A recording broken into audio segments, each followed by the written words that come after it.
Agora vocês estão... Boa tarde, vocês estão me ouvindo? Então vamos lá. Bem-vindos, gente, a um webinar. Eu acho que hoje vai ser um dia muito especial. A gente está com um time super bacana de especialistas no ramo de diversidade, carreiras impressionantes ao longo da sua vida profissional. A gente tem muito conteúdo. A gente estava na pré-sala do evento, tentando descobrir como é que a gente vai fazer isso em 1 hora. Né?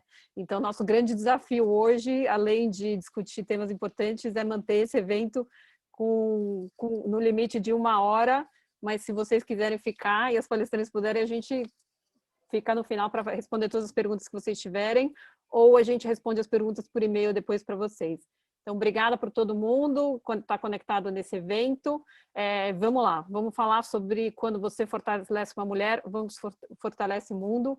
A gente fez esse evento propositalmente fora do mês das mulheres, de março, pensando de que este é um tema que tem que ser trazido em pauta sempre, tem que estar sempre na frente das pessoas, sendo discutido, porque a gente já tem visto evolução, mas tem muita coisa ainda que pode e deve acontecer para a gente chegar aonde essas mulheres vão falar para a gente aonde a gente pode chegar.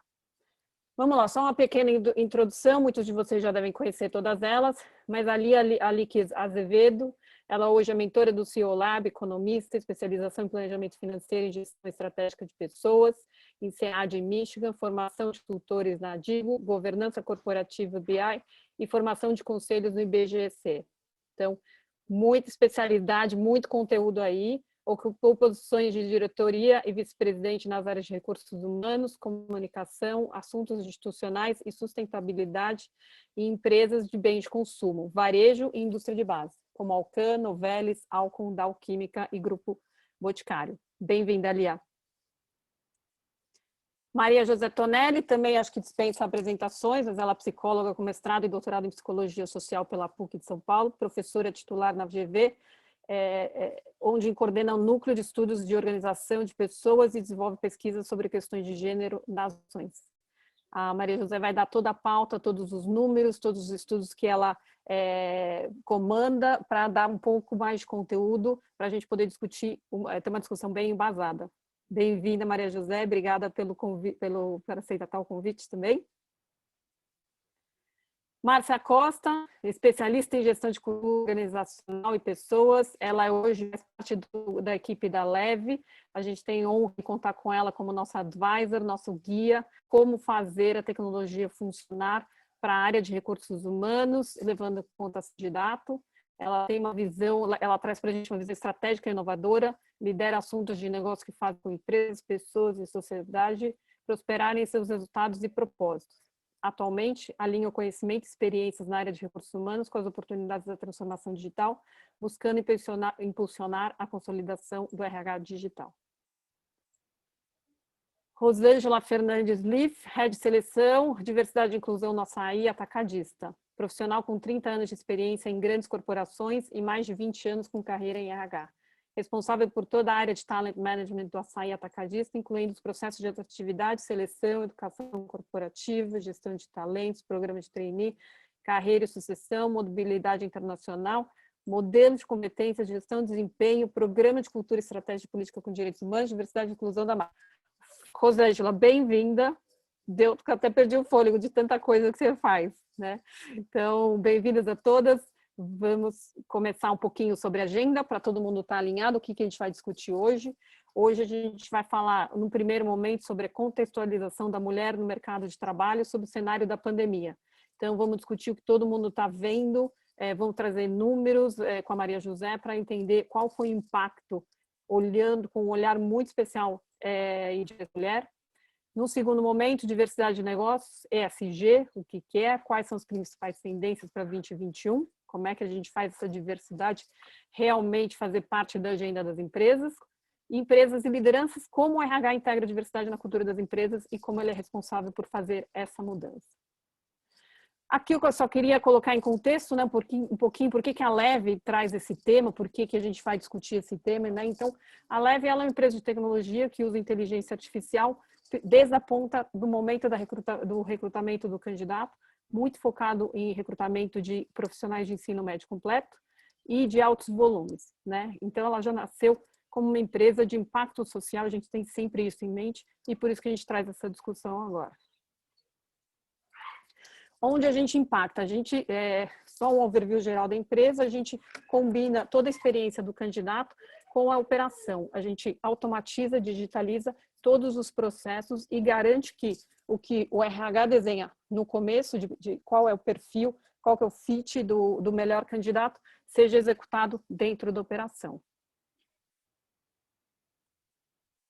Tudo isso usando inteligência artificial. Então, aqui um breve gráfico de como a gente impacta a operação dos nossos clientes, ao a gente automatizar, usar inteligência artificial, machine learning e fazer parte da digitalização, a gente basicamente garante que o perfil que o RH desenha, principalmente nos modelos de contratação centralizada, que isso é chave para você manter e garantir diversidade na ponta e realmente nesses grandes contratantes, a gente garante essa governança do RH, né?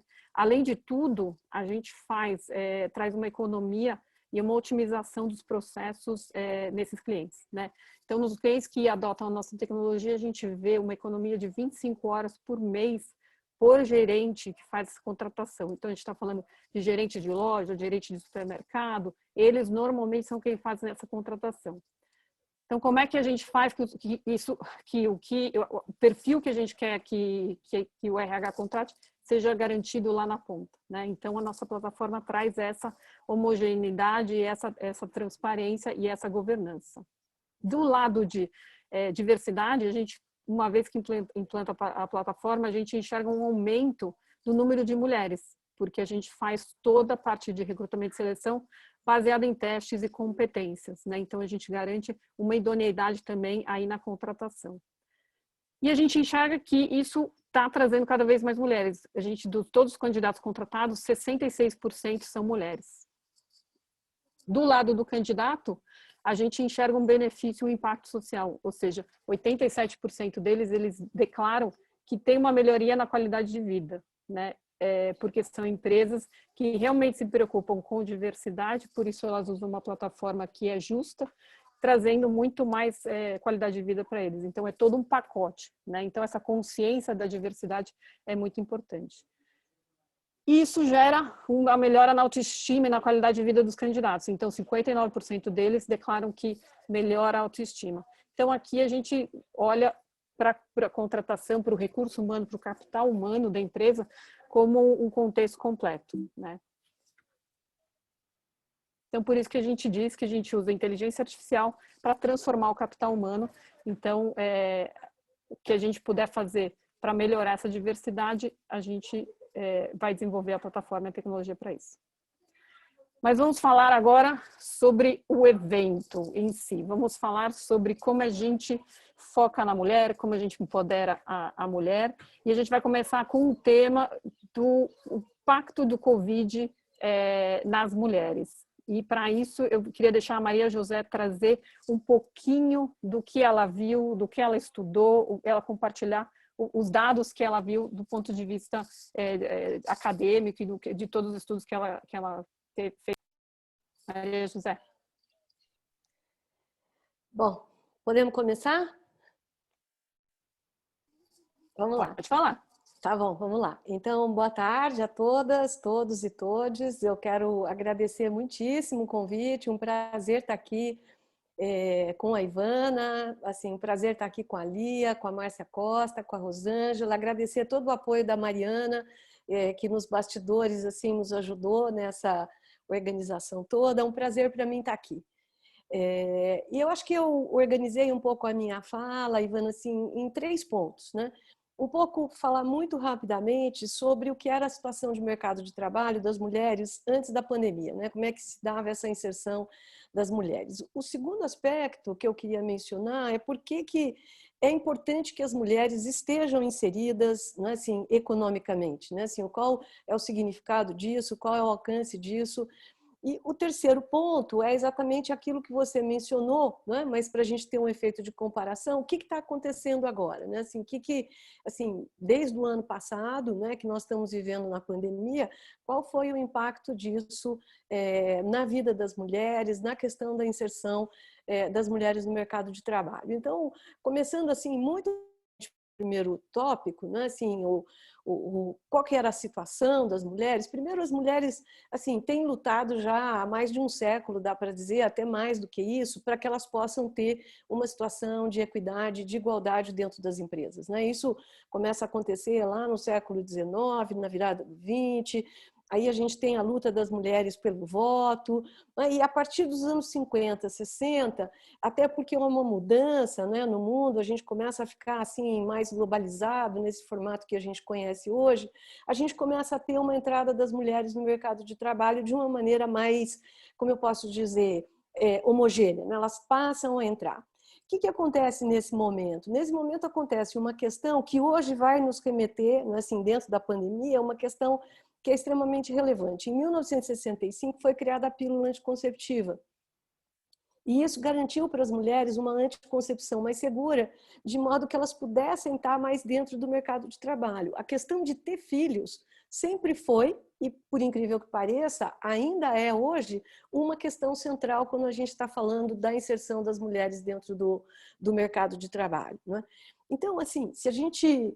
Assim, as mulheres entraram no mercado a partir dos anos 50, 60, porque elas puderam ter uma anticoncepção mais segura, mas também porque nós passamos a viver numa sociedade mais sofisticada em termos de bens de consumo, né?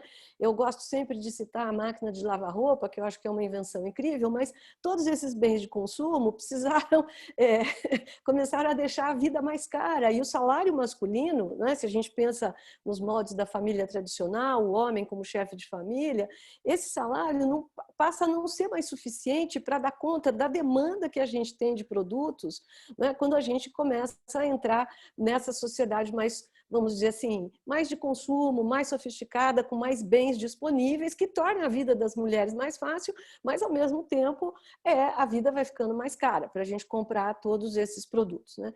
Então, assim, a mulher precisa também entrar no mercado de trabalho. Assim, é uma necessidade, vamos dizer assim, da questão da sobrevivência da família, e de uma sobrevivência, vamos dizer assim, com um pouco mais de conforto, né? Se nós temos 2 salários dentro de casa, né? Então, assim, e por que essa inserção, né, assim, ela é tão importante, né? Que é o segundo ponto que eu queria tratar. Assim, ela é uma inserção importante porque ela permite para as mulheres ter uma condição econômica, né? E essa questão de condição econômica dá a ela uma liberdade que, inclusive, pode preveni-la, né? A gente mencionou aqui, a gente estava conversando um pouco antes da questão dos bastidores aqui, assim, a questão da violência, né? O empoderamento econômico da mulher é alguma coisa extremamente importante para que ela possa se livrar de condições aí de violência dentro do espaço doméstico, né? Então, essa questão salarial é uma questão importante. Agora, tem 2 outras questões que eu acho que são importantes mencionar aqui.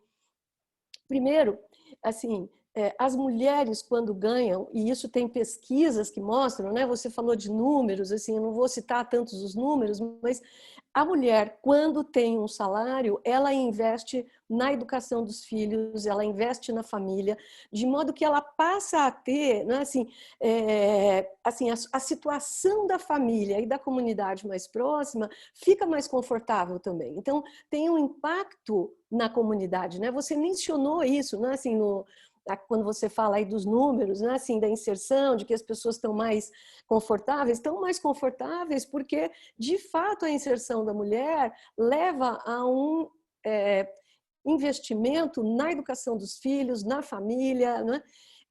E tudo mais. Mas tem isso é globalmente, mas tem um aspecto que eu acho que é um aspecto bem específico da sociedade brasileira, que quase 50% da população brasileira desculpa, me refraseando aqui, quase 50% dos lares no Brasil são chefiados por mulheres. Então, assim, as mulheres são chefes de família, né? Então, se a gente está falando de Brasil, são elas as responsáveis pelo sustento da casa, elas sozinhas, né? Então, mais do que nunca, né, assim, o fato de que elas, entrando no mercado, elas, de fato, vão poder cuidar mesmo da família, elas são as chefes de família. Então, esse é um segundo aspecto que eu queria mencionar.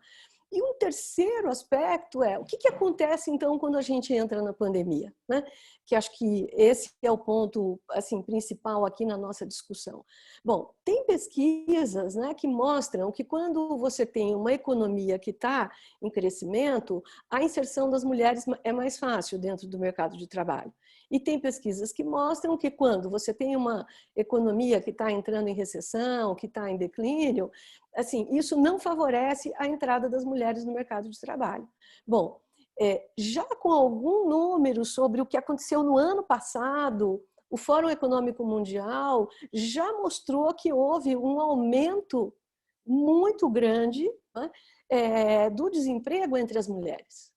E isso, assim, com consequências dramáticas por todos esses outros aspectos que eu já mencionei aqui anteriormente, né?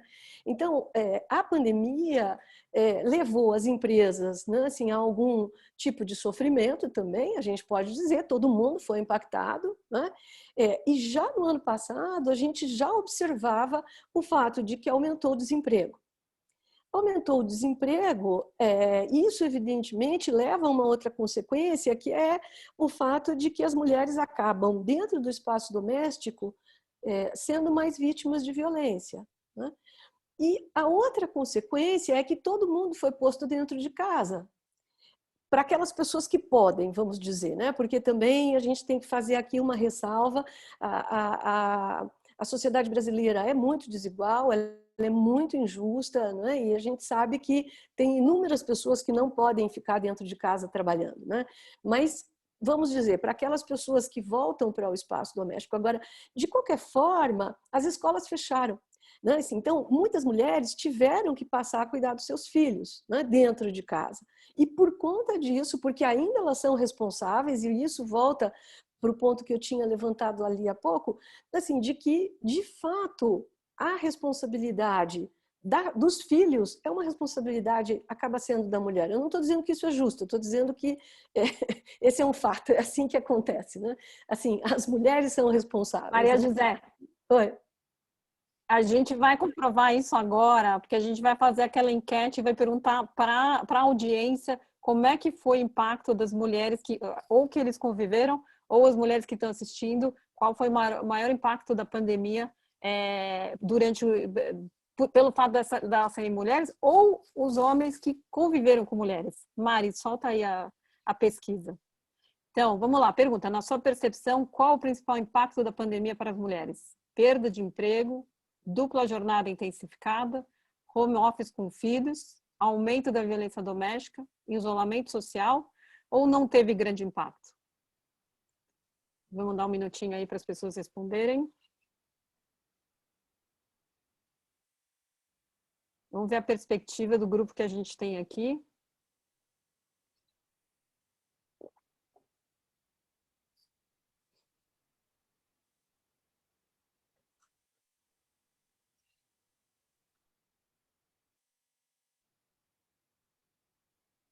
Acho que Mari já deu, né? Podemos fechar? Eu do meu lado não consigo enxergar aqui. A resposta? Dupla jornada. Dupla jornada intensificada. E Muito perto com o home office com filhos. Deveria ter feito uma pergunta da idade dos filhos, né? Eu acho que em idade até a alfabetização é bem intensificado. O perfil que a gente aqui está vendo pouca perda de emprego, né? Eu acho que está relacionado ao que você comentou, né? Das pessoas terem condições de trabalhar home office, né? Então o impacto foi menor. Eu estaria curiosa de saber se isso realmente é realidade, né? Em outras camadas sociais. Isolamento social, mas todo mundo teve um impacto. Então, essa é a conclusão. Então, aqui a gente tem dados para discutir um pouquinho em cima, Maria José. Mas a dupla jornada foi a que ganhou. Então, eu acho que eu acho que essa é uma questão relevante, né? Assim, E além de tudo, né, assim, acho que um aspecto que está junto com a questão da dupla jornada e ter que cuidar dos filhos é você passar a ser professor também ou professora dos filhos, né? Assim, eu vi, assim, nas pesquisas que a gente faz, assim, eu acho que os professores passaram a ser muito mais valorizados depois desse período, porque, assim, eu acho que pais, de um modo geral, não só as mães, né, assim, perceberam o quanto é difícil esse trabalho, né? O quanto, não é assim, você tem que, né, ter que ensinar. Então, assim, eu acho que, para fechar a minha fala, né, acho que também para dar tempo, eu estou vendo aqui o tempo meio que voa, né, eu acho que, assim, tem algumas questões, assim, no Brasil que fazem com que a nossa retomada, não é? Assim, as mulheres perderam, assim, não nessa enquete que a gente fez aqui agora, mas as mulheres perderam mais, não é? Trabalho, assim, isso é um dado mundial, assim, esse número de perda, não é? E de desemprego para as mulheres é um dado mundial, isso sempre acontece, quer dizer, não é novidade, né? Assim, toda vez que você tem processos recessivos, são as mulheres que acabam, né, tendo assim a perda, uma maior perda do emprego. E acho que vale a pena mencionar aqui, né, assim, que essa questão ela é ainda mais forte quando nós estamos fazendo uma intersecção entre ser mulher e ser mulher negra, né? Porque acho que tem alguns dados também, não sei se a gente vai trazer isso aqui, não é assim, de que as mulheres negras e as mulheres jovens, né, acabam sofrendo mais esse impacto do desemprego, né? E também com baixa escolaridade. Então, o Brasil tem aí algumas, né, questões que acho que são dramáticas para todos nós, a gente está vendo isso hoje, não é assim, do quanto que essa desigualdade acaba tendo um impacto para as mulheres e um impacto ainda mais forte para as mulheres negras, né? Então, acho que, assim, para não estender muito mais, que acho que senão não vai dar tempo, né? Mas acho que era isso. Qualquer coisa, depois aí a gente Não, continua. a gente vai voltar e vai fazer um bate-bola. Eu queria pegar esse link e trazer já para o próximo tópico, que é justamente isso. Às vezes a gente enxerga isso como um problema, mas na realidade muitas empresas já descobriram que existe uma oportunidade nessas intersecções e nesse mercado. As mulheres, a gente já viu que são chefe de família, elas consomem. A intersecção dos negros também, a gente é um país de mais de 50% de negros e muitas empresas já viram isso como oportunidade. Mas quando a gente estava preparando o evento, a gente começou a conversar justamente isso e aqui a gente queria trazer uma provocação. Como é que a gente faz isso com que as empresas percebam que esse é um negócio lucrativo? Diversidade, ESG, hoje eu fui dar uma pesquisada de novo, porque eu ouço falar de ESG há muito tempo. Foi lançado em 2005, gente, e tá pegando, assim, a gente começa a ver muito barulho agora, né? Então, a Lia vai trazer esse tema, né? Como é que a gente traz essa causa, né, que para muita gente é vista como politicamente correta, mas na realidade ela tem benefícios, né? Diversidade traz inovação, que traz mais lucro. Então, como é que a gente insere essa conversa dentro e como é que a gente defende essa causa como sendo uma causa que é boa para todos, né? Para a sociedade, para a empresa e para os profissionais, para as pessoas. Bom, obrigada, Ivana. É um prazer também estar aqui. Obrigada pelo convite, estar com todas vocês. E acho que, como você falou, né, e pegando o gancho da Maria José, mais do que uma causa social, né, investir em diversidade está ficando claro, não é novidade, mas acho que é uma jornada e a gente vem amadurecendo nessa discussão. Investir em diversidade significa investir no negócio. E aí, falando em ESG, a gente está falando aí dos pilares, das políticas, dos processos, né, de olhar a governança ambiental, social e todos os pilares de governança de uma organização.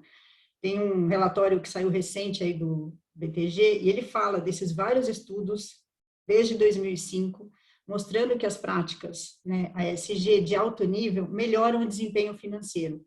Porque normalmente são as empresas que pensam no todo, na sua perenidade, num sucesso com responsabilidade, que trabalham fortemente esses pilares, né?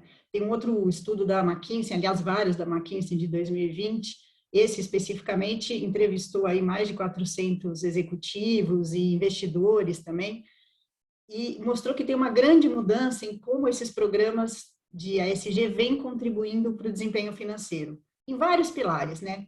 mantém a reputação corporativa, atrai e retém os funcionários, melhora a gestão de risco, fortalece a posição competitiva das organizações e isso melhora o acesso a capital. Então, as empresas passam a ter indicadores melhores, melhor acesso a capital também, do ponto de vista dos investidores, né? As ações das empresas com fortes práticas, né, ESG ou ASG em português, né, elas tendem a apresentar melhor desempenho também no longo prazo. A gente vê isso nos índices de sustentabilidade das bolsas, tanto no Brasil como fora do Brasil, né? Então, é uma questão de negócio, né? Olhar para o pilar do S, né, dentro do ESG, a gente traz a diversidade dentro desse pilar. E nisso, um recorte que a gente está falando aqui, que é o recorte de gênero, ele passa a ser mais do que fundamental, né? Muitos grandes grupos de investimento, investidores internacionais e também no Brasil, têm feito declarações e soltado cartas, né? Acho que a gente tem acompanhado isso, né, forte no mercado, pressionando por diversidade, especialmente começando por ter mais mulheres em postos de liderança no conselho, porque mais mulheres, né, em cargos de tomada de decisão e de poder reflete no todo. Aí você consegue fazer com que isso também se reflita em todo o negócio. A semana passada saiu um artigo interessante no Valor falando disso, né? Uma enorme gestora de investimentos na Inglaterra, a Hermès, que gerencia mais de 600 bilhões em ativos. Em 2018, ela tinha incluído na política de votos em empresas brasileiras que era necessário ter pelo menos uma mulher em conselho para ela fazer investimento em empresas brasileiras. Agora eles mudaram, a pressão é por voto contra chapas de conselhos que não tenham um mínimo de 20% de candidatas. Então, os investidores e os conselhos vão subir muito a barra nas exigências em relação a isso. Não só agora em relação ao número de mulheres na liderança, acho que esse era o primeiro passo, mas também outros fatores vão ser exigidos agora, equidade salarial, outros indicadores começam a ser olhados, né? E aí, né, a gente começa a ver que a relação entre diversidade e lucro não é causa e efeito tão imediata assim, né? A diversidade põe lá e tem mais lucro, você não mede assim, né? Mas é uma combinação de fatores que gera impacto em ganhos. Mais diversidade, maior percepção de felicidade, engajamento, um ambiente de maior confiança, mais diálogo, incentiva a inovação.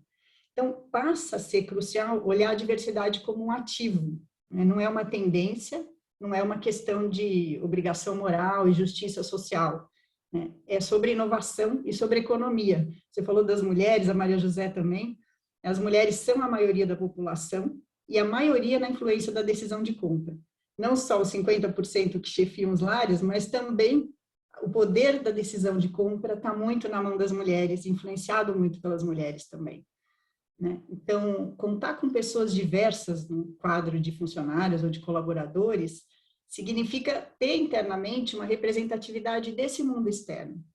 Isso impacta na geração de oportunidades, uma vez que a gente passa a entender melhor as dores dos diversos clientes e de todos os públicos de interesse da organização.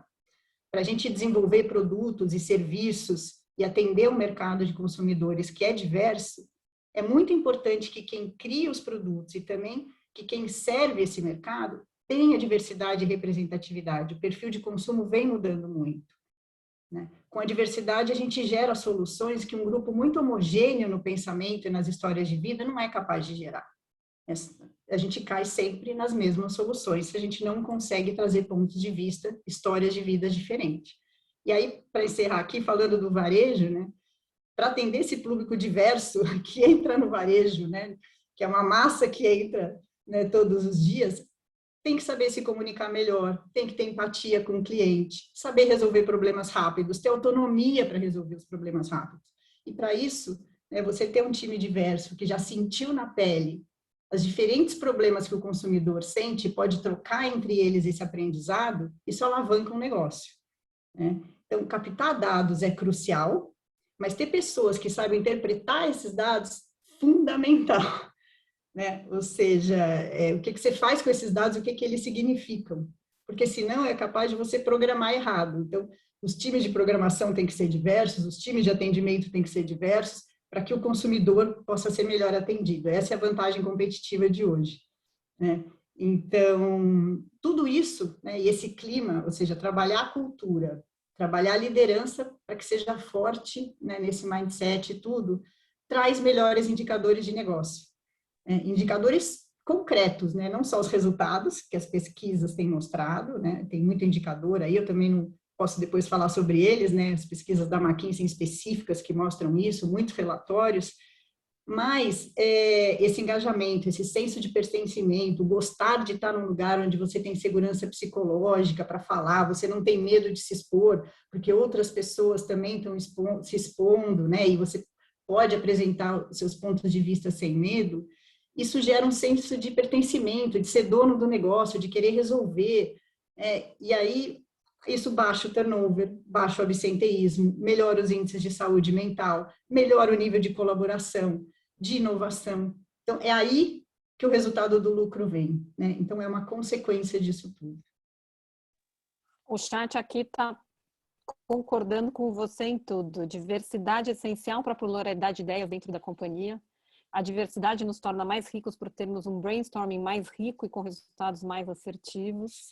E aqui tem uma pergunta já que eu vou aproveitar e fazer para a gente ir um pouquinho mais a fundo. Quais as iniciativas e ações sustentáveis as empresas podem tomar para aumentar o número de mulheres em posições de liderança, especificamente? Acho que aí indo, pelo que você falou, posição de liderança, aí você consegue contratar, você traz essa diversidade, você contrata mais pessoas, você entende melhor, cria um ambiente onde ela se identifica, ou seja, dar o exemplo de que as mulheres também podem chegar lá, né, e ser role model.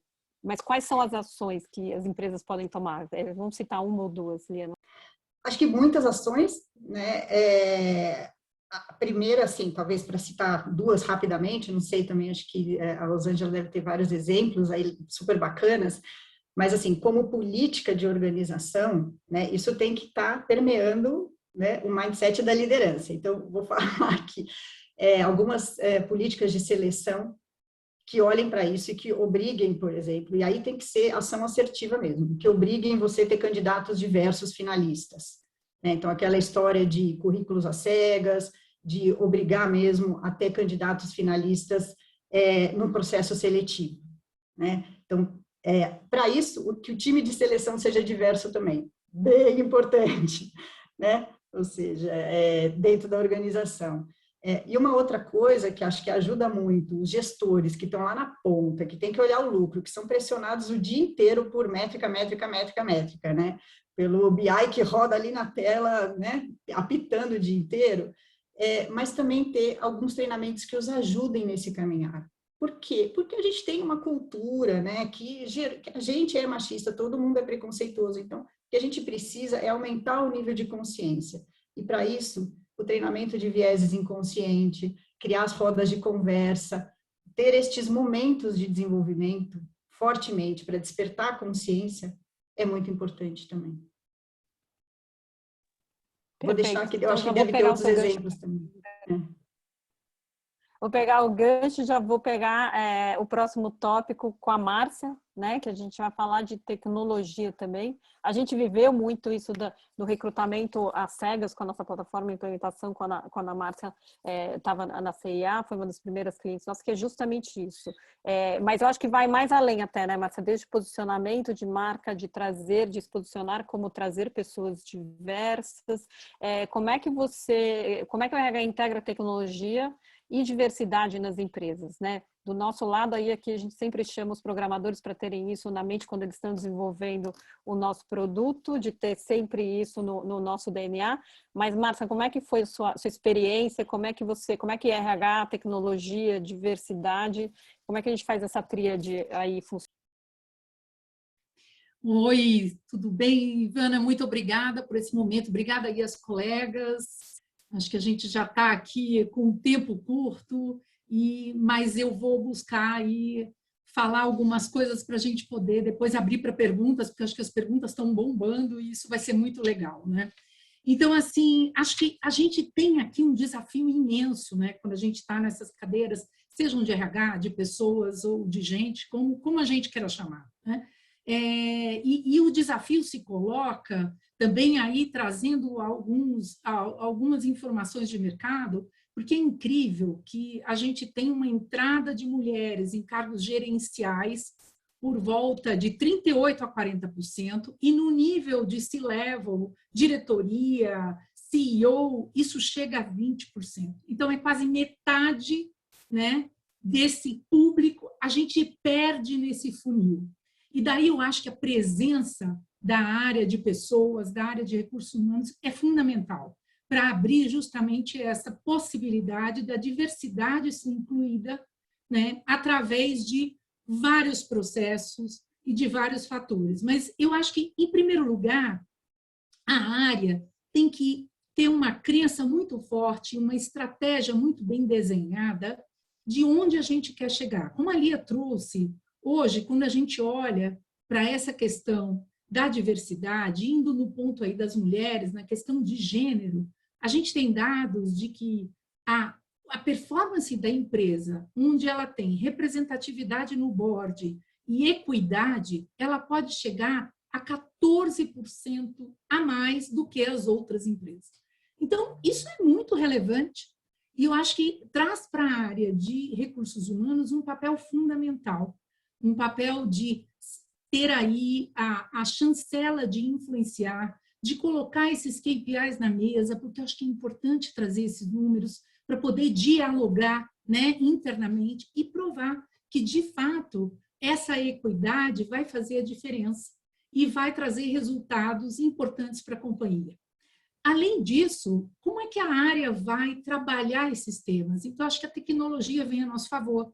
A tecnologia vem a nosso favor, como a própria Lia já trouxe, né? Através do processo de seleção, que é um processo de seleção onde você pode ser mais democrático e mais justo, porque dependendo do formato que você coloca as suas demandas, né?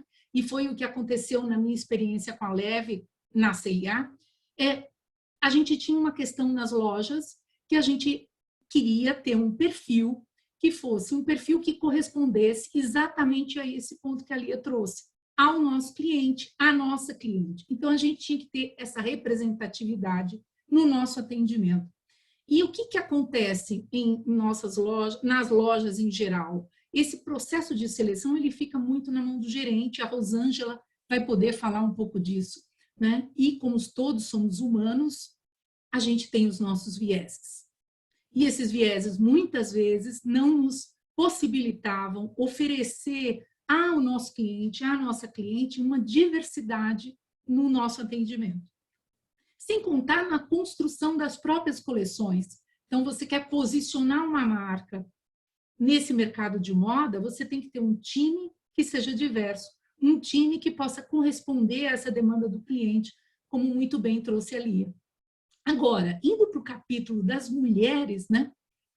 Eu acho que é muito importante a gente também trazer, a Maria José trouxe aqui essas questões, mas é muito importante a gente ter na agenda de que as mulheres no mercado de trabalho, elas hoje ainda têm, né, muitos preconceitos sobre a inserção delas, né? Preconceitos no modo de liderar, porque a liderança é reconhecida como uma liderança muito mais de comando do que uma liderança de influência, e a mulher traz essa liderança de influência, a mulher traz essa capacidade de trabalhar em time, de uma maneira mais colaborativa, de uma maneira mais cooperativa. Então, acho que essa é uma bandeira que a gente gostaria hoje aqui de, mais uma vez, relembrar esse público que está nos ouvindo, sejam homens ou mulheres, mas que a gente precisa realmente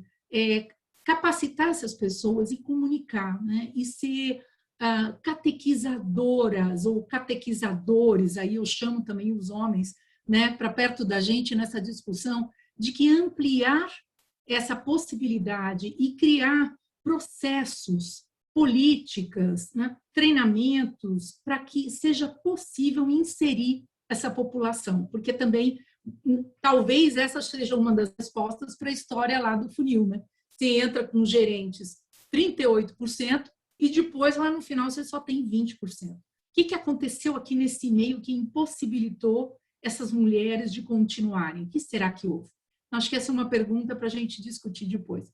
Obrigada, Ivana, e vou encerrando por aqui.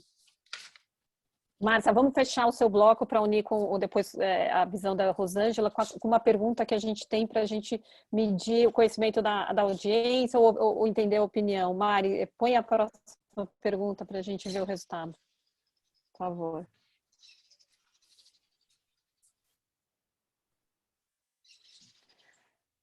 Na sua opinião, qual a melhor forma de garantir a diversidade nas empresas? Vamos ver o que o pessoal acha. Utilizando tecnologia como apoio para o recrutamento, transformando a cultura da empresa por meio do exemplo da liderança, fazendo campanhas de ações afirmativas desde o recrutamento ou sistema de cotas, dando treinamento e conscientizando todos os colaboradores ou todas as anteriores. Vamos dar um tempinho aqui. Maria José, você tem alguma coisa para falar sobre esses 3 tópicos que a gente falou até agora, enquanto a gente espera a resposta? Eu acho que o ponto que a Márcia e a Lia trouxeram, acho que é um ponto importante, porque, por exemplo, no Brasil, as mulheres têm uma condição educacional, em geral, de um número maior de anos de escolaridade do que os homens. E elas entram, né? Assim, a Márcia estava dizendo quando nós estamos falando de gerente, mas se a gente pegar um pessoal um pouquinho antes disso, existe uma entrada das mulheres. O que acontece, né? Assim, eu acho que tem um funil aí que é bem realmente, assim, ele é bem comprido, né? Assim, porque assim, você vai perdendo as mulheres pelo caminho, né? Acho que a Rosângela também vai tratar disso, né?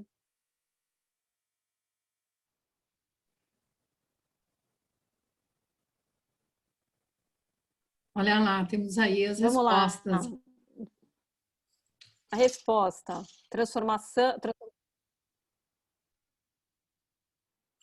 Vocês estão me ouvindo?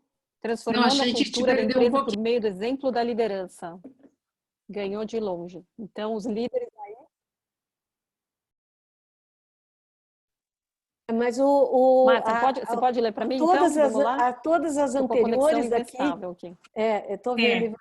Aqui, todas as anteriores aqui, eu acho que assim, ganhou assim, né, bastante. 65, disparado, né, Maria? Disparado, porque de fato todas essas questões são importantes, a tecnologia, a cultura da empresa, ações afirmativas, né, treinamento e conscientizando, que eu acho que foi um pouco que a gente até foi passando aqui, né, assim, com a fala da Lia e da Márcia, né? Todas essas questões elas têm que atravessar para poder a gente ter uma mudança de fato, né, nos números dentro das empresas. Eu adorei que a resposta foram todas as anteriores. Eu fiquei super feliz.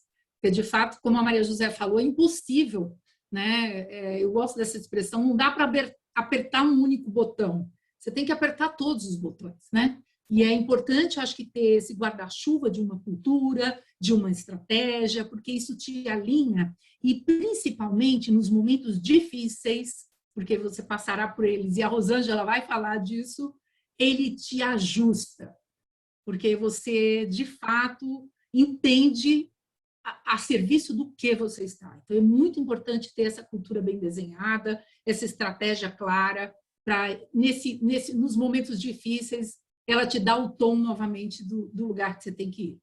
Mas é isso. Acho que a Ivana caiu, é isso? Está aqui, Ivana? Vocês conseguem me ouvir? Sim, a gente ouve, mas não te vê só a foto, Vamos lá, e agora? Sim, agora sim. Coisa de internet. Estou que nem no Jornal Nacional. Agora sim, vamos voltar, né? Se até eles erram, eu também posso. Rosângela, vamos falar agora de diversidade na contratação. A gente conversou um monte. Não vou nem gastar tempo falando. Me conta um pouquinho dessa experiência. Como é que vocês garantem isso? Quais são as iniciativas do Açaí? Vamos ao mundo real. Como é que a gente faz isso acontecer? Eu vi Rosângela falar, eu falei, gente, quanta pressão. Mas, assim, o que eu vou contar um pouco é da experiência que a gente está tendo aqui no Açaí nessa construção. E eu falo que é uma construção porque não é da noite para o dia. A gente está, desde 2012, trabalhando esse tema na companhia e trabalhando como projeto mesmo. A gente não tem tantas ações, tantos projetos. Projeto a gente não define objetivo, a gente define plano de ação, a gente coloca prazo, coloca metas, coloca responsáveis. A gente está olhando para a equidade de gênero desta forma. né? Então, é um projeto acordado com a presidência, é um projeto que a gente tem metas, e aí eu não estou falando de cotas, eu estou falando meta, assim como a gente tem meta de venda, a gente tem meta de atração de clientes, meta de market share, meta de receita, a gente tem meta também nesse projeto. É uma meta que está compartilhada no PPR variável de todas as lideranças, né? E foi exatamente uma construção. A gente começou em 2012 de forma tímida e vimos, né? Estamos aí ao longo dos anos num crescente, tá? E essa consistência e essa perpetuidade, ela é importante, porque cada pequena vitória conta, cada conquista conta, soma e faz com que a gente vá melhorando o resultado final. Né? Somos um negócio essencial, para quem não sabe, a gente tem quase 200 lojas espalhadas por todo o Brasil. Existia uma crença de que é um negócio muito pesado, é atacado de autosserviço, então mulheres talvez não conseguissem sustentar esse modelo de operação, não tivessem força física, disponibilidade de tempo. Então, existiam muitas crenças, né? E aí a gente foi trabalhando, e eu acho que assim, para quem, né, vamos ser bem prático, está começando, né, nesse caminho e quer emplacar um pouco mais essa temática dentro das ações da sua empresa, eu começaria pela conscientização. Por que é importante falar de equidade de gênero? Né? A professora Maria José, ela trouxe dados, isso é histórico. Até 1960, a mulher não podia votar. A mulher não participava das principais decisões políticas e econômicas do país. Né? Então, sim, nós temos aí uma questão de uma injustiça social. E é essa injustiça social que a gente precisa agora reparar, tá? Então, conscientização e falar da complexidade desse tema, porque tem a questão de ser mulher, tem a questão de ser mulher e mãe, que isso interfere na carreira. É dado de pesquisa, a mulher, quando se torna mãe, muitas desistem da carreira, porque não conseguem estruturar uma rede de apoio e não conseguem continuar desempenhando as suas funções, seu trabalho na vida profissional por conta da dupla jornada, né? E agora com a pandemia a gente fala até de tripla, porque o trabalho que a escola tinha acabou vindo também para as mães, né? Então, além de profissional, além de cuidar da casa, além de ser muitas vezes responsável economicamente, chefe de família, também agora a mãe é responsável pela educação escolar, né? A formação escolar dos filhos, né? Acaba sendo braços dos professores. Então, assim, a gente precisa falar disso, precisa falar da violência doméstica, as mulheres ainda são as mais impactadas, né? Então, assim, é um tema, quando a gente coloca a mulher negra, né? Então, ele tem várias interseccionalidades, ele não é um tema simples de ser trabalhado, ele é complexo e todas essas nuances, ao passar do tempo, você vai colocando na pauta e vai mostrando para os gestores, porque hoje a gente ainda vive a realidade onde os homens estão em posições de liderança e tomam as decisões, a gente vai mostrando para os gestores por que é importante falar de tudo isso, tá? E aí, acho que a segunda, talvez assim, ação que eu acho super importante, e foi fruto de aprendizado mesmo, a gente começou com o Clube da Luluzinha. Né? Nas ações de conscientização, a gente chamava as mulheres para falar, para conscientizar, para trocar, e não resolve. Lembra que eu falei que são os homens que estão nas posições de poder? Então, a gente chama todos, todas, todes para conversa. Isso é super importante. Quanto mais a gente envolve também e conscientiza os homens, mais a gente ganha força. Né? E não tem que ter medo da conversa, né? E não é impor a nossa opinião. Muitas vezes eu tenho aprendido que é melhor fazer perguntas. Então, quando num processo seletivo um gestor não vai aprovar uma mulher, por quê? O que faltou? Né? O que ela não tinha de competência, conhecimento, experiência, know-how que a impede de avançar no processo? Né? E muitas vezes é ali que você identifica o que também já foi falado aqui, que são os vieses. acaba surgindo, ela é jovem, ela acabou de casar, você sabe que daqui a pouco vai vir, né? Não, não sei. Eu faço exatamente essa cara. Não, não sei, gente, me conta, qual é a sua preocupação? E aí, na conversa, no diálogo, e acho que o diálogo é super importante, é que a gente identifica as oportunidades do que a gente, inclusive, tem que voltar e trabalhar na conscientização desses gestores, tá? A gente, de 2012 para cá, só para vocês terem exemplos, a gente apresentava 100 candidatos homens, 100 candidatos mulheres, 100 candidatas mulheres. 10 homens eram aprovados, 2 mulheres eram aprovadas. Ano passado, mesmo em ano de pandemia, e aí eu já daqui a pouco falo um pouquinho da questão da pandemia, o que aconteceu no cenário de atratividade e seleção, a gente conseguiu aprovar a mesma quantidade de homens com a mesma quantidade de mulheres. E onde que foi a questão? Não é que a gente achou mulheres mais preparadas, competentes, né, com todos os skills. Foram nos vieses. Né? A gente, com as ações de conscientização, com os diálogos, com os gestores, chamando, né, também os homens para participar da conversa, a gente reduziu os vieses. A gente conseguiu reduzir esses entraves, esses paradigmas, essas pequenas crenças que surgiam aí no processo, tá? Uma outra coisa, eu fiz algumas anotações aqui, gente.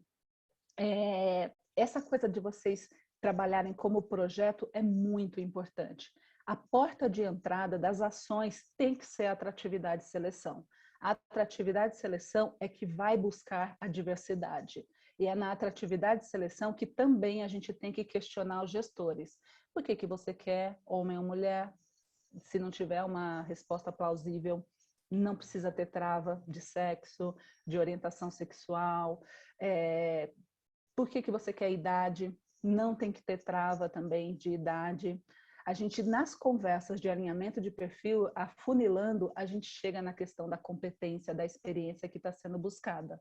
E a competência, a experiência, a expertise, ela não tem idade, ela não tem sexo, ela não é de uma determinada região, religião.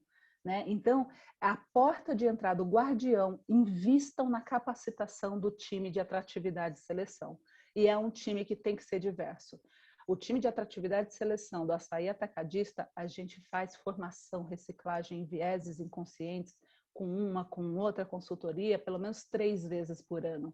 Porque é o time que precisa ter na ponta da língua as conversas necessárias com os gestores para eliminar os vieses.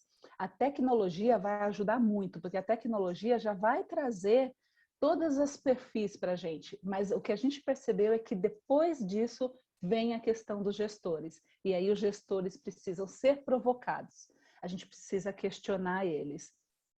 Feita essa questão de atratividade e seleção, tem a preparação das pessoas, dos colegas de trabalho, e aí eu entro numa outra questão, né, a penúltima, que é a questão de que a diversidade, ela extrapola a fronteira do RH. Hoje a gente já está falando com áreas de marketing para colocar a diversidade nas nossas peças publicitárias. A gente já está falando com a área de contratos, com a área comercial, para ver se a nossa cadeia de relacionamento, né, a gente olha para o todo da cadeia de valor do negócio. Os nossos fornecedores, eles também têm a diversidade que a nossa cultura já tem e já respeita. Então, quanto mais a gente provoca que as áreas de contratos, essas outras áreas da companhia também olhem para essa questão da diversidade, dos vieses, tenham cláusulas contratuais que falem para os nossos parceiros e fornecedores também treinarem, né, as suas equipes nas questões de diversidade e inclusão, respeito aos direitos humanos, isso é muito importante. Aí a cultura da empresa, não só o RH, acaba trabalhando a favor do tema, né? E aí, de novo, gente, não é receita de bolo, é uma construção. São 9 anos nessa construção, tá? E aí, acho que na questão da pandemia, quando a gente fala de equidade, que é diferente de igualdade, a gente precisa considerar as diferenças.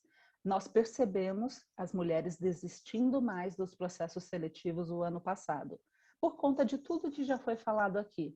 Mas o que a gente parou e conversou com a liderança da companhia? as mulheres, esse negócio é essencial. Nossas lojas têm 52% Brasil do quadro de colaboradoras do sexo feminino. Os filhos estão em casa, as escolas fecharam. Ou a gente dá um subsídio, ou a gente dá uma sustentação, ou a gente vai ter faltas das mulheres nas nossas lojas. E aí a gente conseguiu sensibilizar. Mulheres não tinham mais disponibilidade de assumir posições gerenciais de loja em qualquer lugar do Brasil. Isso é uma premissa do nosso negócio. As pessoas precisam ter disponibilidade porque a gente está em todo o Brasil. Novamente, negociamos com a companhia de que mulheres, naquele momento, ano passado, este ano de pandemia, elas ficam na própria região. Elas não são transferidas para outras regiões. Então, são conversas, diálogo, combinados. Tem que colocar a pauta na mesa, tem que chamar para conversar, tem que trabalhar com dados, o RH precisa trabalhar com números, usar dados de pesquisa das situações para poder ir ganhando força. E aí cada ponto conta, cada conquista, cada pequena vitória conta muito, para a gente não desistir, a gente continuar aí com essa constância e consistência. Tá? Então, assim, desculpa, acho que eu estourei o tempo. Ah, desculpa, falei bastante, mas enfim, era esse o recado. É o mundo real, sem problema. Sem problema. A gente tem uma pergunta que a gente recebeu antes do evento, que eu acho que para a gente não deixar de falar sobre isso que estava na agenda, e eu acho que une um pouquinho, acho que você vai ter alguma coisa para falar sobre isso, a Maria José também, sobre violência doméstica, né? Que eu acho que une pandemia, o Brasil já tem um cenário triste normalmente, eu acho que com a pandemia se agravou um pouco, não sei se a Maria José tem esse tema. Você, por causa do demográfico dos seus funcionários, provavelmente deve encarar bastante esses problemas. E aí, unindo ali, como é que a gente faz disso um tema dentro da empresa? Como é que o RH, a empresa, o C-Level fazem isso como uma responsabilidade social, né? Como é que a gente assume esse papel para a gente contribuir de alguma maneira nessa a gente, do nosso lado, a gente sabe que o impacto financeiro, a estabilidade financeira tem um impacto na violência doméstica. Como é que a gente faz com que empresas sigam o exemplo do Assaí de dar uma contribuição nessa época que elas ficariam provavelmente mais vulneráveis? Maria José, tem alguma coisa, algum insight aqui sobre esse tópico que eu acho que é tão importante? Bom, eu acho que tem duas questões, talvez a Lia também, a Márcia e a Rosângela possam falar, mas acho que tem dois aspectos, né? Assim, acho que um aspecto é quando a gente está falando das empresas, né? Assim, o quanto as empresas podem eventualmente se organizarem para poder trazer apoio para essas mulheres, né?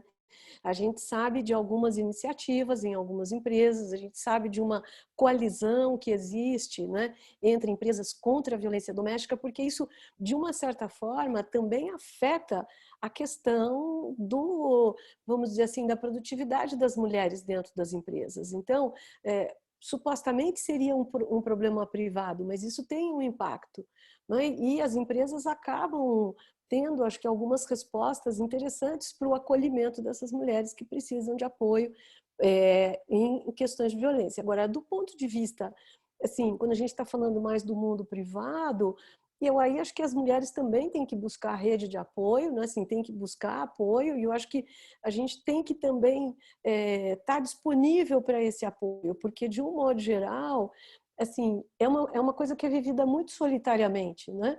Então, se a mulher tem a possibilidade de encontrar alguns grupos de apoio com os quais ela pode compartilhar, e, novamente, a questão do empoderamento econômico, né? Porque muitas vezes a dificuldade é você não poder tomar nenhuma ação, porque não tem recursos para isso, né? Acho que são várias camadas, né, que eu acho que o tema tem que ser tratado. E, evidentemente, eu acho que tem uma camada mais global, que é a questão de políticas públicas, né? Então, acho que a coisa passa do privado, passa pelas escolas, né, assim, passa pelas empresas e também, assim, por políticas públicas.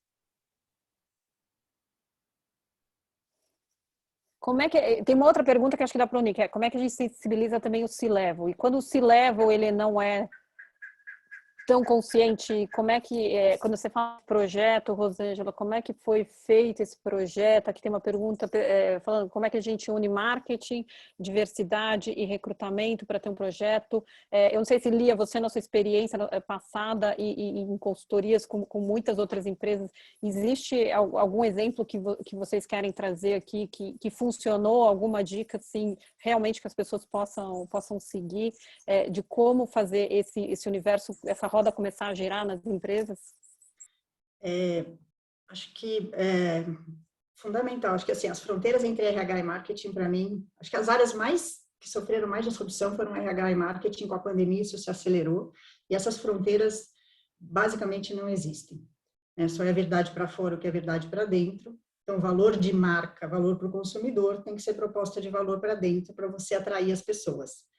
Hoje, essa questão de que as pessoas se unem ao que dá significado para elas, as empresas estão completamente sem fronteiras, ou seja, com a questão do digital e de tudo. Então, por isso que eu acho que essas barreiras não existem mais. E quando a gente está falando de marca e de como é que a gente vai se comunicar com o consumidor, é a mesma coisa de olhar a jornada do colaborador e como é que a gente vai criar as propostas de valor para isso. Então, no Grupo Boticário, por exemplo, a gente fez um trabalho extremamente abrangente, forte em relação a isso, mas lá eu também, além de estar com a área de pessoas, eu estava com a área marca grupo, não as marcas de consumo, mas a marca institucional, que era o grande guarda-chuva institucional. Mas mesmo, por exemplo, os comitês que eram feitos de campanhas de marca eram comitês diversos. E aí começou a ser exigido das agências que faziam as campanhas de produto que tivessem times diversos. E isso não foi simples. Por incrível que pareça, no mundo da publicidade não foi fácil fazer isso acontecer. Mas não adianta só a intenção, tem que ser verdade também na forma de fazer, porque senão você não passa a verdade na fala. E aí o casting tinha que ser diverso, o time da agência que ia criar os filmes tinha que ser diverso, as campanhas, todas as campanhas, sejam institucionais, para dentro, para fora, passaram a ser aprovadas por um comitê que tinha o head de diversidade dentro. Então, essas fronteiras realmente foram entrelaçadas, para que a comunicação da marca, a comunicação com o consumidor, o que era levado para as lojas, o que era levado para os produtos, o que era escrito nos produtos até, as mensagens que eram passadas, o que era vendido, e a forma como a gente incorporava isso na cultura da liderança, e nos valores que eram transformados depois em competências. Por exemplo, teve uma época que a gente tinha 4 competências diferenciadoras para a liderança. Uma delas era valorizar as diferenças. Então, os líderes eram avaliados por isso, então isso impactava na promoção, no seu perfil de liderança, como é que você monta os seus times, como é que você se engaja nisso. Além de todos os treinamentos de vieses, as conversas, os grupos de afinidade, os líderes, homens terem que ser sponsors do grupo de afinidade de gênero, coisas, assim, você vai fazendo tudo cruzado. Mas a questão do marketing e das marcas foi um trabalho muito forte em conjunto mesmo, para que isso tivesse a mesma linguagem. Então, com o tempo, isso foi se ajustando. E as campanhas foram mudando. Uma curiosidade, não sei se vocês perceberam, mas as campanhas foram mudando. Eu posso só complementar o que a eu ia Lia falar. falou? Desculpa, Ivana, só que a Lia já respondeu tudo que eu responderia. A única dica, talvez, é assim, eu vejo muitas empresas fazendo grupo de afinidade. O grupo de afinidade é importante porque dentro da empresa a gente identifica as pessoas que têm afinidade com o tema, que podem ser legítimos representantes, formadores de opinião. Mas o comitê, o grupo de diversidade, ele é muito importante. E você fazer com as pessoas que ocupam posições-chave nas áreas e trazer todas as áreas, representantes de todas as áreas, e dar poder para este grupo, e você usar a voz deste grupo para emplacar os seus projetos, as suas ações, você ganha muita força. A gente conseguiu avançar bastante com o grupo de diversidade e com as ações que o grupo construía, propunha, validava, porque eram pessoas influentes na organização. né? Então, a gente começou de novo pequeno, tímido, depois a gente foi acertando, e aí a gente trouxe, assim, pessoas que ocupam cadeira de liderança no planejamento e obras, no marketing, no comercial, e aí a gente falou, olha, o que cabe neste modelo de negócio? Isso é super importante também, o contexto do negócio, né? Eu tenho 50 mil colaboradores, estamos espalhados por todo o Brasil, tem uma dispersão geográfica grande, né? A gente consegue oferecer creche para todo mundo? Não cabe neste modelo de negócio. Então, o que conseguimos fazer? Há um subsídio em valor no salário, isso dá para a gente fazer? Né? Então, isso precisa ser respeitado. Os executivos têm conversa de negócio, então você tem que levar números, ações, você tem que montar a tua rede de apoio, né? São pessoas que vão te ajudar a aprovar essas ações. Isso é super importante. Só isso que eu acrescentaria. Márcia, você tem alguma coisa para acrescentar? Passou do horário, são 18h08, eu acho que a gente pode fazer as considerações finais de cada uma e a gente fecha. Sim, eu vou já fazendo as minhas e tentando responder aí essa pergunta do C-Level também, que eu acho que é bem importante, né? Eu acho que a gente não... Acho que tem um tema que tem que ser tangenciado nessa questão, que não basta falar para fora e incluir em políticas, em estratégia, se isso não está dentro de nós. Então, eu acho que é muito importante, quando você tem uma posição de liderança, especialmente uma posição de liderança de destaque numa companhia, né, fazer esse convite para dentro de você. Porque é nessas posições onde o soft skill aparece muito mais do que o hard skill. Então, assim, é preciso que a gente faça um investimento de tempo, de reflexão, mas essencialmente de autoconhecimento, porque eu acho que isso vai ajudar bastante as empresas, as companhias, as organizações, os empreendedores a entenderem e terem consciência de temas que são mais sensíveis, que requerem empatia e que, se a gente não tem empatia com a gente mesmo, vai ficar difícil ter com esse universo tão complexo que a gente vive hoje. Então, assim, super obrigada e passo aí a palavra para os colegas. Bom, acho que eu vou falar então para a gente, eu estou preocupada com o tempo. Não, eu acho que eu queria retomar aqui um ponto que a Rosângela trouxe, que eu achei muito interessante. Assim, eu acho que tudo isso que nós estamos discutindo tem uma complexidade, né? Assim, são várias camadas, tem várias intersecções, né? Assim, tem um contexto social, né?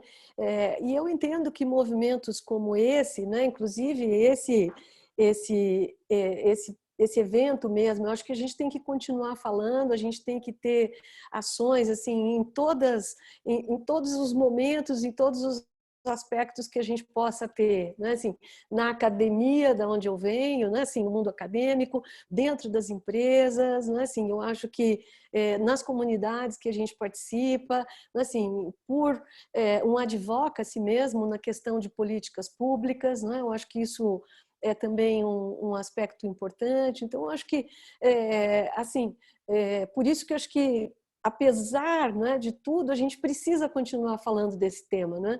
Ele é um tema que ainda é necessário ser conversado, né? Se as coisas já tivessem resolvidas, a gente não precisava estar aqui.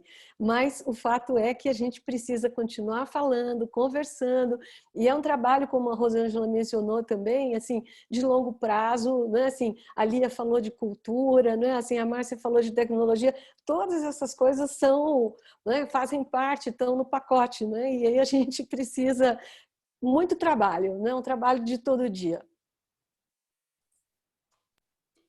Acho que eu posso falar aqui Vai lá, Lia. Acho que eu vou falar rapidamente aqui para encerrar também. Acho que a Maria José e a Márcia já trouxeram vários pontos aí, talvez que eu colocaria, essa questão da jornada e de muitas coisas, né, que tem que ser levadas em consideração.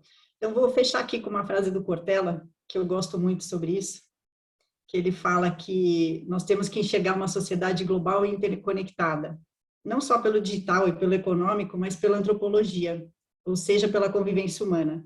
e que cada um seja capaz de olhar o outro como o outro, não como estranho. Homens e mulheres são diferentes, não desiguais. Obrigada, gente. Muito bom. Sacanagem depois falar disso, né? Depois dessa colocação da Lia. Muita sacanagem.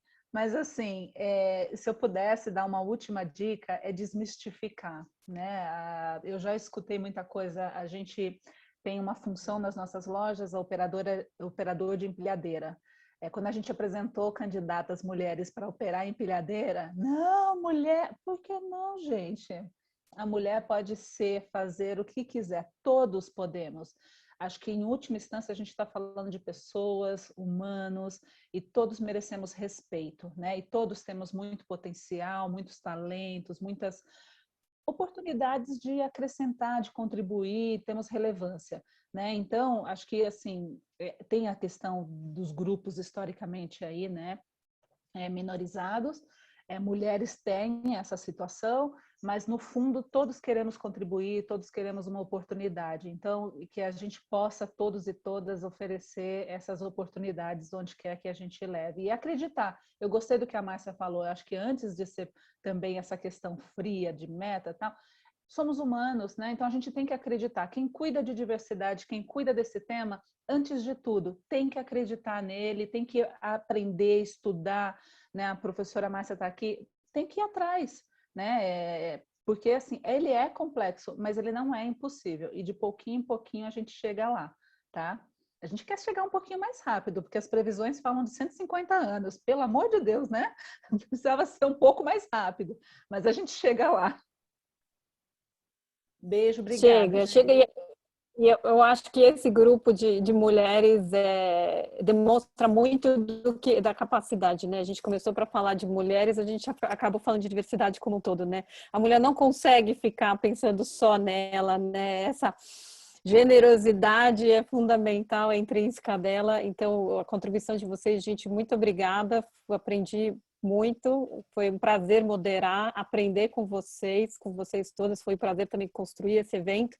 Super obrigada e continuem fazendo esse trabalho maravilhoso que vocês fazem aí todos os dias. Obrigada. Tchau, tchau. Obrigada. Tchau, tchau. Obrigada. Muito bom estar aqui. Obrigada. Valeu, Obrigada. tchau. Tchau.